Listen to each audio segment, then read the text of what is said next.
Quem já sentiu ele passando por aí? Abra as vossas Bíblias no Evangelho de Lucas, capítulo 7. Evangelho de Lucas, capítulo 7, dos versos 11 ao 17.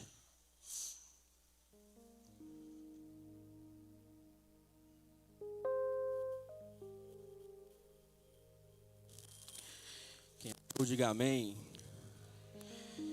E aconteceu pouco depois, ir ele à cidade chamada Naim, e com ele iam muitos dos seus discípulos e uma grande multidão. E quando chegou perto da porta da cidade, eis que levavam um defunto, filho único de sua mãe, que era viúva. E com ela ia uma grande multidão da cidade. E vendo-a o Senhor, moveu-se de íntima compaixão, ou compadeceu por ela, e disse-lhe: não chores. E chegando-se, tocou o esquife, e os que o levavam pararam, e disse: jovem, eu te digo, levanta-te. E o defunto assentou-se, e começou a falar e entregou a sua mãe. E de todos se apoderou o temor, e glorificavam a Deus, dizendo: um grande profeta se levantou entre nós, e Deus visitou o seu povo. E correu dele fama por toda a Judéia e por toda a terra circunvizinha. Senhor, meu Deus e meu Pai, mais uma vez estou na tua presença. Obrigado, Deus, por ter se manifestado no nosso meio. A tua presença é real nesta noite. Continue falando aos nossos corações.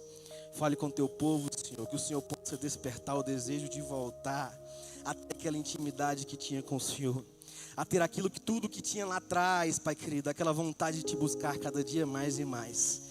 Eu te peço, fale aos nossos corações. Eu sou apenas o seu porta-voz nessa noite. Em nome de Jesus Cristo, amém. Podeis assentar, irmãos?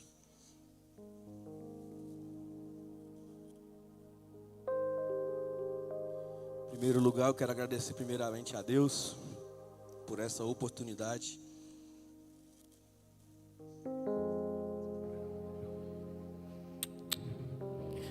Agradecer a Deus por essa oportunidade. Agradecer ao pastor pela confiança, o irmão Lucas por ter nos convidado, ter lembrado da gente. Até falei para ele: você gosta de me colocar nesses problemas, né?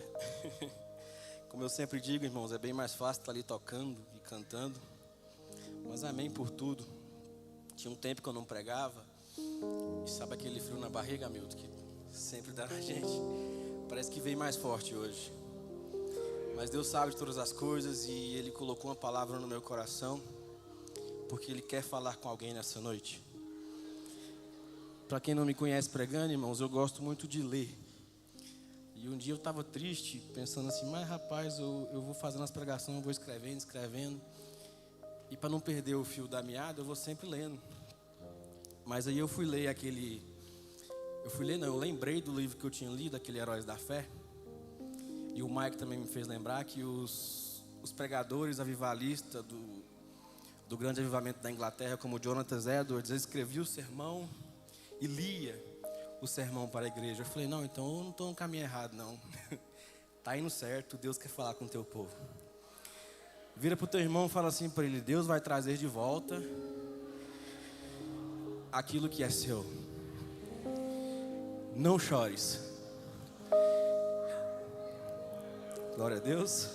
Não chores, quem cuida de você não dorme.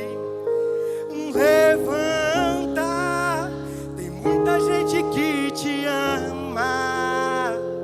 Deus mandou te dizer que vai acontecer. Deus mandou te falar que tudo vai passar. Ei, lembrar de onde você veio e aonde que você chegou. Lembrar de todos os livramentos que você já passou. Nem era pra você estar aqui, mas Deus falou assim: esse aí vou levantar. E onde colocar a mão eu vou abençoar. igreja cante. Não chore.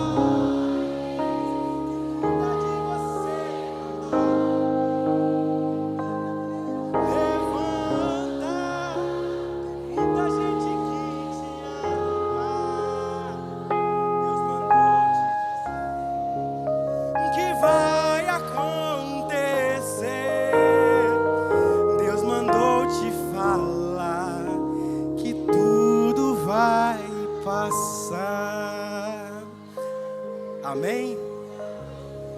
Meus irmãos, se tem motivos de lágrimas é porque uma grande dor está passando. Todos nós travamos uma grande luta. A gente às vezes chora, agoniamos e pensamos até que é o fim. A gente pode parar para pensar sobre a tragédia que aconteceu lá nos nossos irmãos do Rio Grande do Sul. Pessoas que não sabem mais como vão recomeçar, não sabem o que fazer, ou qual é o primeiro passo a dar. Muita gente viu todas as suas economias se diluindo, se derretendo como se fosse uma montanha de açúcar num grande temporal de tempestade. Pensem comigo nos grandes empresários daquela cidade. Não vislumbram mais como vão reabrir o seu comércio. Aquele povo não sabe mais por onde vão recomeçar. O governo não ajuda. Então como a gente vai se reerguer? Como então recomeçar igual aquele povo que perdeu tudo? A gente acabou de passar por uma grande pandemia, onde milhões e milhões de pessoas se foram. Ninguém estava preparado para tal fato. Ninguém aguentava mais ficar isolado dentro de casa. O estresse já tomava conta das nossas vidas. A falta de recurso, a falta de espaço sempre dentro de casa. Esse momento foi um grande momento de choro, um grande momento de dor, um grande momento de sofrimento e de lágrimas que derramaram da nossa geração. É por isso que esse texto se torna oportuno para você e para mim nessa noite. Essa passagem ela vai nos mostrar o retrato de uma cena, de um episódio dramático, da ressurreição do filho de uma viúva. Se a gente parar para analisar as escrituras, Jesus operou 3 milagres dessa ordem de ressurreição. Ele ressuscitou a filha de Lázaro, uma garotinha de 12 anos, ressuscitou seu amigo Lázaro depois de 3 dias, lá na vila de Betânia. E este milagre que ele ressuscitou o filho da viúva de Naim, é o primeiro milagre que Jesus faz de ressurreição. A mulher do texto a qual a gente leu, é uma viúva desconhecida. A Bíblia nem sequer fala o nome daquela mulher, ou do seu filho que ela perdeu. Percebe-se este cenário. Imagine que essa mulher, ao se casar, ela tinha um grande sonho na sua alma, que é um sonho de ser mãe. Deus então concede àquela mulher o filho querido que ela tanto esperava, que ela tanto sonhava. E de repente a vida vem então e dá o seu primeiro golpe. De repente a vida tira o seu marido dela. E ela então começa a se apegar na única coisa de importante que ela tem, na única esperança que ela tem, no centro do seu amor. O alvo principal agora do seu afeto é o seu filho. O filho dela, se a gente parar para pensar, é a aposentadoria da sua velhice. Seu filho é a esperança do futuro. Agora essa mulher viúva, sem ninguém mais ao seu lado, ela vê o seu filho passar por uma doença ao adoecer, e vê a morte colocando as mãos geladas sobre o seu filho. Ela vê então que o seu coração está despedaçado. Arrancaram o seu coração, mataram o seu filho. A morte veio e pegou o seu filho. A Bíblia vai nos dizer que essa mulher agora caminha na porta da cidade para poder sepultar o que havia lhe restado. Ou seja, a única esperança que ela tinha, ela estava caminhando para sepultar. Ela então não leva apenas o corpo inerte do teu filho, mas ela leva o caixão do futuro dela, da sua própria vida. O seu próprio coração estava dentro daquele caixão. A Bíblia vai nos relatar que uma grande multidão estava saindo daquela cidade, que é Naim. E enquanto essa mulher com o coração rasgado em dor, com a alma despedaçada, sem esperança, sai das portas daquela pequena cidade para enterrar o que havia lhe restado, para enterrar a sua esperança, a Bíblia nos diz que havia outra multidão chegando, entrando na cidade, Arabaçô. A Bíblia nos diz que essa multidão que entrava era liderada por Jesus Cristo. E diz a Bíblia que essas duas multidões se encontram nos portões daquela cidade. A primeira caravana que saía daquela cidade é a caravana da morte. A caravana que entrava naquela cidade, Arabaçô, é a caravana da vida, porque Ele é a nossa vida. Aí tinha, naquele cenário, tinha dois filhos únicos. O filho que estava vivo, Jesus Cristo, mas estava destinado, percebe-se o contraste? Ele estava vivo, mas estava destinado a morrer. E o filho morto da viúva estava destinado a viver. Percebe-se esse contraste. E no momento onde que encontra as duas caravanas, acontece ali um grande milagre. Sabe por quê, meu irmão?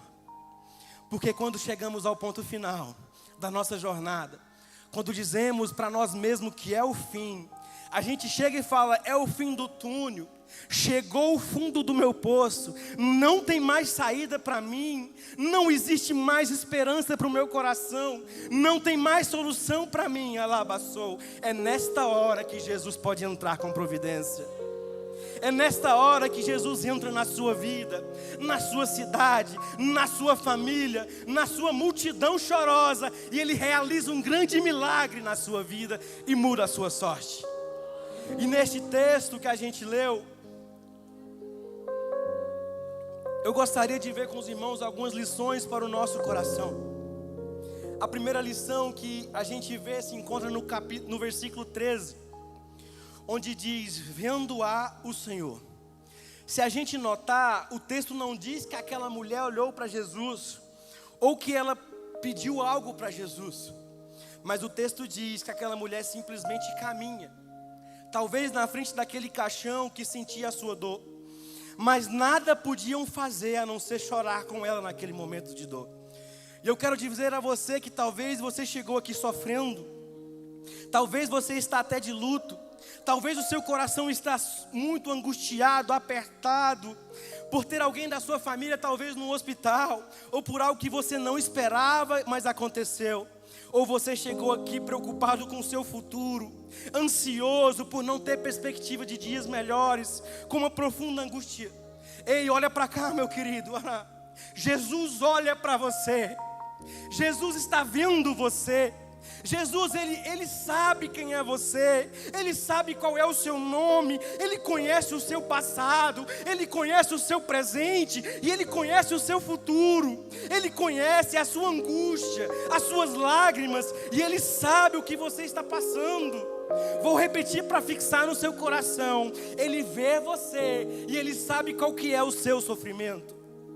É curioso a gente parar para pensar que Jesus vê aquela multidão e Ele sabe quem é exatamente a mãe daquele menino que estava sendo levado, sepultado. Tinha muitas pessoas chorando, mas Jesus, Ele sabe quem é a mãe.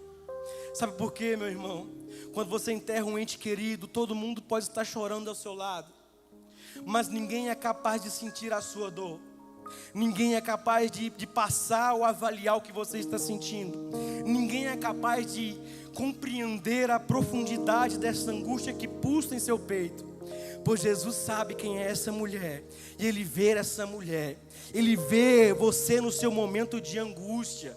Ele sabe que você está passando. Como Jesus viu aquele paralítico lá em Betesda, 38 anos. Como Jesus viu aquele cego de nascença para curá-lo, como Jesus viu, Ele está te vendo agora, e Ele sabe a dor que está no seu coração, Ele sabe o que você está passando, Ele é um Deus que vê. A segunda lição que este texto nos mostra, é que Jesus não apenas vê a nossa dor, mas Ele também se compadece de nós, moveu-se de íntima compaixão. Uma coisa é ver alguém passando por uma situação difícil. Outra coisa é a gente mergulhar na dor do outro. A dor do outro passa a ser a nossa dor se a gente conseguir mergulhar naquela dor. A lágrima do outro passa a ser também a nossa lágrima se a gente ter compaixão daquela pessoa. O drama do outro passa a ser também o nosso drama. E quando a gente não apenas está perto, mas está sentindo o que a pessoa está sentindo, isso se chama empatia. Mas a palavra compaixão, adabassou, é algo que vai além, é algo de dentro, como se você estivesse dentro do coração da pessoa. É isso que Jesus faz, Ele se compadece daquela mãe que perdeu o seu filho. Como lemos e dizemos, essa mulher não diz nada, ela não pede nada para Jesus, ela não sabe nem o que está acontecendo naquele momento. E essa mulher simplesmente chora a sua angústia, já desistindo dos seus sonhos, diante daquela tão grande tragédia. Mas Jesus se compadeceu dela. Jesus olhou para ela e se compadeceu dela com íntima compaixão. Assim como Jesus compadeceu daquele leproso, totalmente tomado pela lepra, que se prostrou aos seus pés e rogou: se tu quiseres purificar-me, Jesus. Jesus então profundamente olhou compadecido dele, tocou nele e ele foi purificado. Assim, da mesma forma que Jesus teve compaixão daquela multidão que o precedeu naquele período que Jesus saiu para descansar com os discípulos. E ele olha para aquela grande multidão como ovelha sem pastor e se compadece da multidão, e passa a alimentar aquela multidão, e passa a curar os seus enfermos, e passa a ensinar as verdades eternas. Do mesmo jeito que Jesus compadeceu dessa viúva, meu irmão, Ele se compadece de nós, da nossa angústia, dos nossos dramas diários, das nossas lutas. A terceira lição que esse texto nos ensina, que Jesus não apenas enxerga a nossa dor, Jesus não apenas se compadece na nossa dor, mas Ele é poderoso para estancar as nossas lágrimas. Versículo 13, vendo-a, o Senhor compadeceu e lhe disse: não chores, como a gente acabou de cantar. Você há de concordar comigo, a palavra mais insensata de se dizer a alguém que perdeu o seu ente querido é: não chores. Para nós seres humanos, essa palavra é a menos compassiva de se ouvir em um funeral, porque ninguém, a não ser o próprio Senhor Jesus, é capaz de entender a dor que está no nosso coração. Funeral, se a gente parar para pensar, é lugar de choro, lugar de saudade. Mas quando Jesus diz para essa mulher, para essa viúva, cujo único filho estava sendo levado dentro daquele caixão, Ele diz para ela: não chores. Isso, meu irmão, não é apenas um clichê. Isso não é apenas um jargão que Jesus diz para ela, que se diz tantas vezes numa reflexão no funeral, não. Esta palavra de Jesus é a palavra mais poderosa que Ele poderia dizer para aquela mulher. Sabe por quê? Ele está dizendo: olha, mulher, não chores, porque não só apenas eu conheço a sua dor, não só conheço e sei que quão grande é o seu sofrimento, mulher. Nessa palavra não chores, Deus está dizendo: não apenas eu conheço quão desesperador é a sua angústia, mas agora eu sou poderoso para estancar o seu choro, para reverter o quadro da morte do seu filho e trazer de volta a vida dele e fazer um milagre diante dos seus olhos, mulher. Jesus hoje, Ele é poderoso também para estancar as suas lágrimas. Quando você não tem solução, Ele tem. Você não sabe o que fazer, Ele sabe. Você não tem a resposta, Jesus tem. A ciência não tem a resposta, Jesus tem. A economia não tem a resposta, Jesus tem. A tecnologia não tem a resposta, Ele tem. A política, o poder político não tem a resposta, Jesus tem a resposta.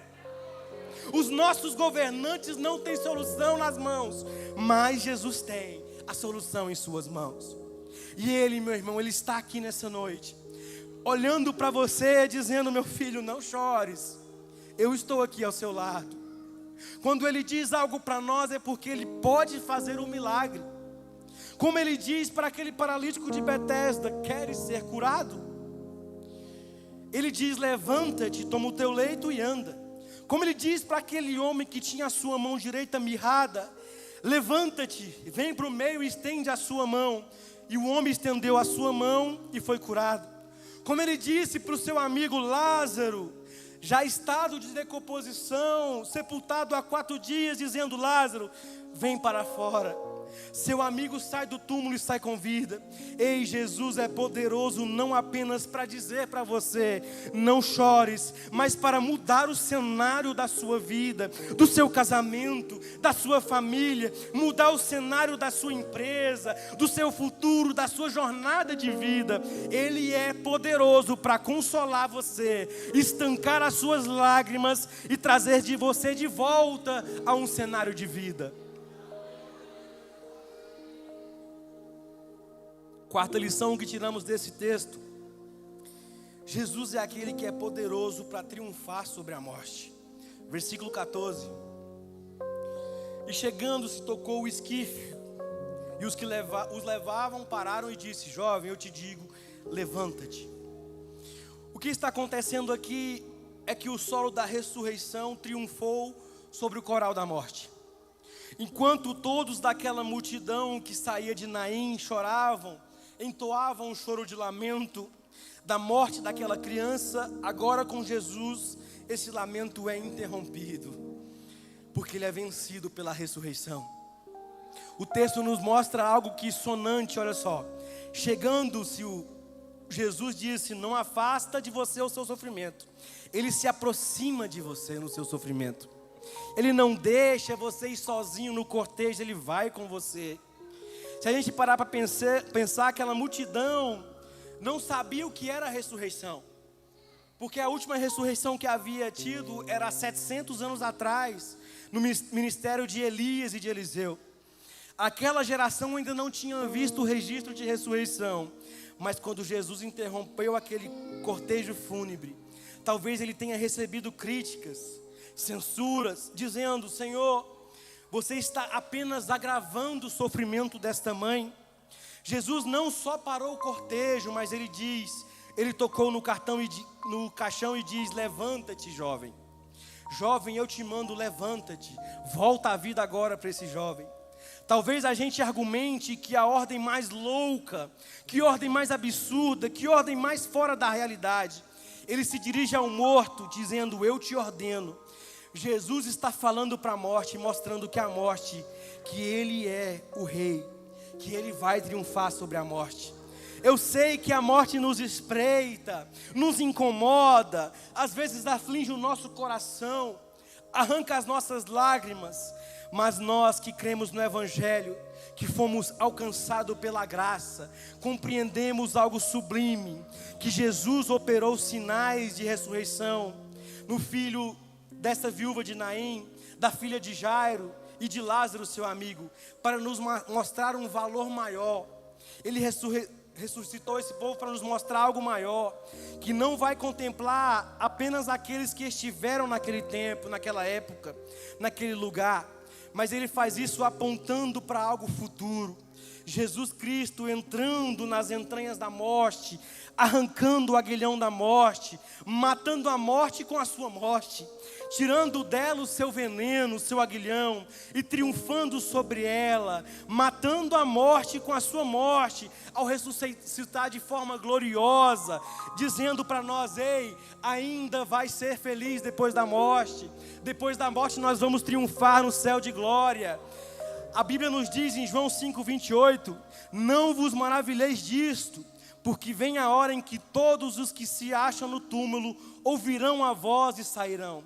Porque, meu irmão, ele é a ressurreição e a vida. Então não podemos viver como aqueles que não têm esperança, porque como Cristo morreu e ressuscitou, ele entrará e nós vamos entrar também na sua companhia lá no céu. Ele descerá do céu com muito poder e muita glória, e os mortos que morreram em Cristo hão de ressuscitar primeiro. Depois nós, os vivos que ficarmos, seremos arrebatados e encontraremos com Jesus nos ares e ficaremos para sempre com o Senhor. Teremos um corpo semelhante da sua glória, um corpo imortal, um corpo incorruptível, um corpo poderoso. Teremos um corpo espiritual, oh glória, um corpo celestial, porque Jesus venceu a morte. E Paulo nos diz: onde está a morte, a tua vitória? Onde está a morte, o teu aguilhão? Nós temos esperança, porque Jesus já triunfou sobre a morte.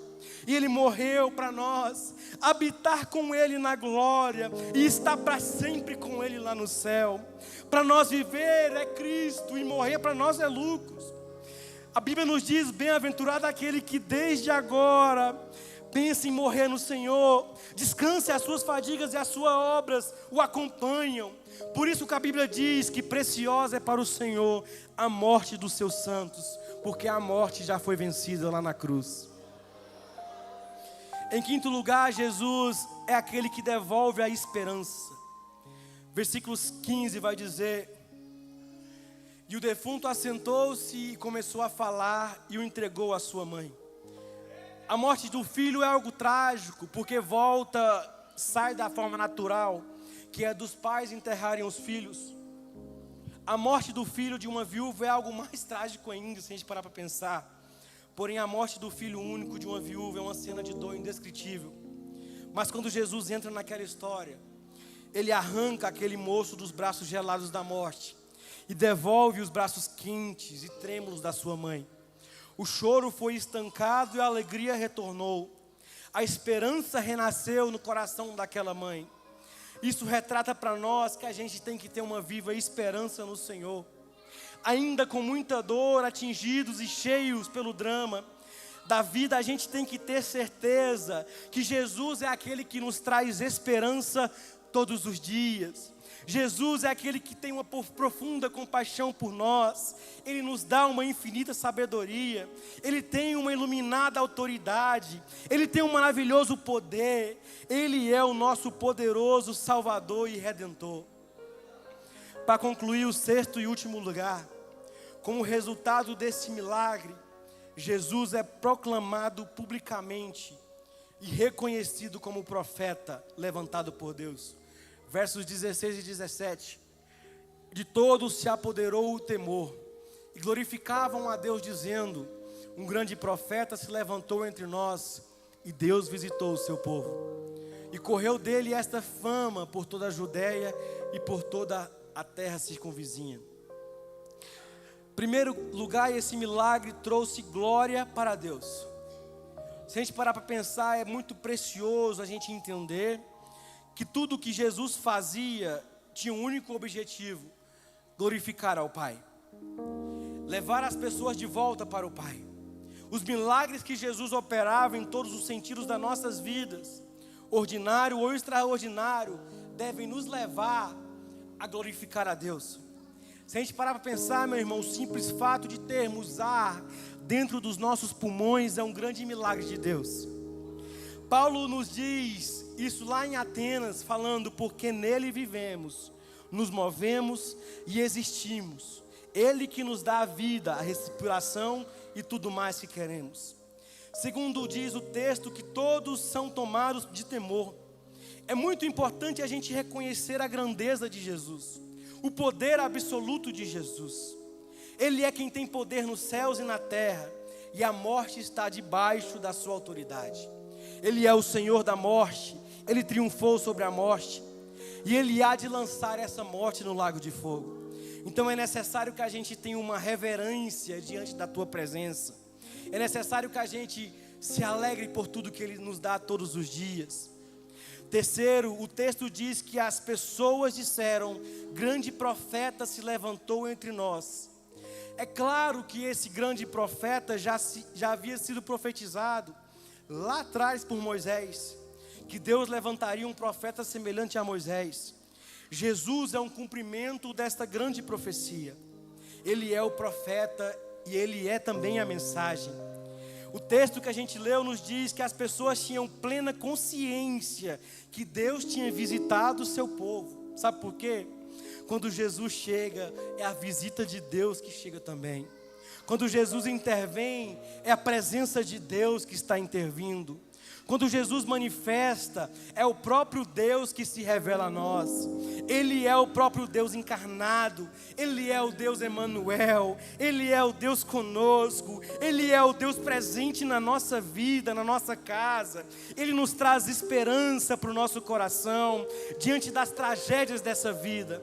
E está escrito, se a gente perceber, no versículo 17, que essa fama correu por toda a Judéia. Isso aqui, Hamilton, é algo interessantíssimo. Porque essa fama deveria ter corrido para onde? Na Galileia. Já que a gente está falando da cidade de Naim. Mas a Bíblia diz que já estava correndo lá na Judéia. Ou seja, lá no sul da cidade. Quando Jesus opera este milagre, essas informações vão reverberando e alcançando muita gente em outros lugares. Deus está te fazendo passar por situações adversas e vai fazer um grande milagre na nossa vida para impactar grandemente as nossas vidas e alcançar pessoas longe do nosso lar. Agora pense comigo, nem todos de Naim saíram para o sepultamento. Ou seja, nem todos viram aquele milagre acontecer. Pense as pessoas que ficaram em Naim e de repente eles olham aquela mulher que saiu cabisbaixa, machucada, ferida, chorando. Agora ela volta para dentro da cidade, regozijando, pulando de alegria. Eu acho que aquele povo para e pensa assim: essa mulher deve ter tido um surto, não conseguiu administrar a sua dor. E para a surpresa de todos daquela cidade, o seu filho de repente brota junto com ela, pulando de alegria no Senhor. Imagine o grande impacto que aconteceu naquela cidade.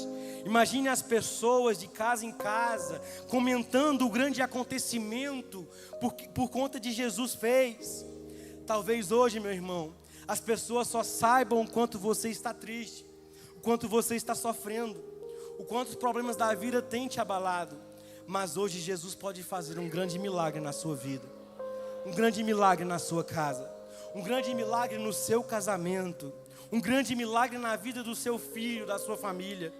E de repente as pessoas que outrora estavam vendo apenas o seu sofrimento, vai ver no nosso semblante um semblante de alegria, um semblante de alegria no Senhor, regozijando todos os dias no Senhor. Meus irmãos, e para concluir eu preciso te dizer uma coisa. Eu estava até conversando com o Tiago e ele me passou essa frase, eu achei muito interessante. Pior do que a gente não ter é a gente perder o que a gente já tem. Você pode ter entrado aqui nessa noite pensando como era a sua vida há um tempo atrás, e você se perdeu pelo caminho. Você pode ter entrado aqui já sem esperança, dizendo que esse seria o seu último culto. Mas eu tenho algo de Deus para te dizer nessa noite. O mesmo Deus que estava lá em Gênesis, que fez tudo do nada, que pegou aquela terra que estava sem forma e vazia e fez tudo isso aqui que a gente vê hoje. Que Deus que pegou um caos que estava a terra e se transformou em alegria. O mesmo Deus que falou para Ezequiel: está vendo esse tanto de ossos? Pode ser feito um grande exército desses ossos. O mesmo Deus que voltou a alegria para essa mulher, Ele está aqui nessa noite. E Ele pode transformar o caos da sua vida em alegria plena no Senhor. Ele é o único que pode transformar isso. Deus abençoe. E eu retorno ao pastor.